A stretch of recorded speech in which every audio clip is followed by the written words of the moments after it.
Chapter 3. What advantage, then, is there in being a Jew? Or what value is there in circumcision? Much in every way. First of all, the Jews have been entrusted with the very words of God. What if some were unfaithful? Will their unfaithfulness nullify God's faithfulness? Not at all. Let God be true, and every human being a liar. As it is written, so that you may be proved right when you speak and prevail when you judge. But if our unrighteousness brings out God's righteousness more clearly, what shall we say? That God is unjust in bringing his wrath on us? I am using a human argument. Certainly not. If that were so, how could God judge the world? Someone might argue, if my falsehood enhances God's truthfulness and so increases his glory, why am I still condemned as a sinner? Why not say, as some slanderously claim that we say, let us do evil that good may result? Their condemnation is just. What shall we conclude then? Do we have any advantage? Not at all. For we have already made the charge that Jews and Gentiles alike are all under the power of sin. As it is written, there is no one righteous, not even one.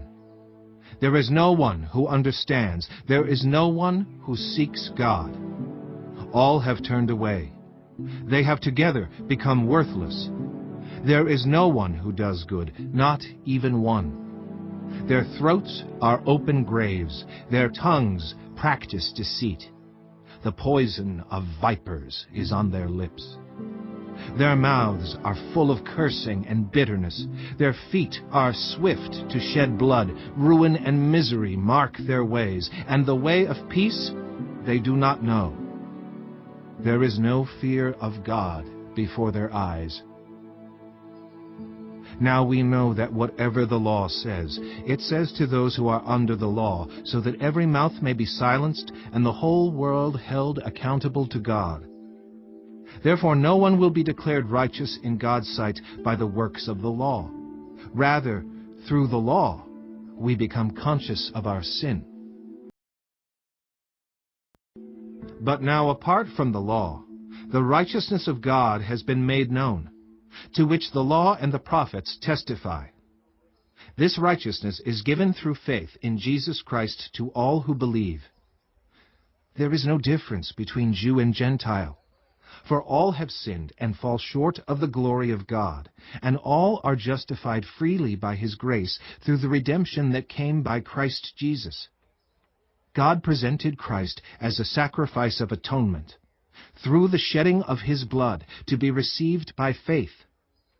He did this to demonstrate his righteousness, because in his forbearance he had left the sins committed beforehand unpunished.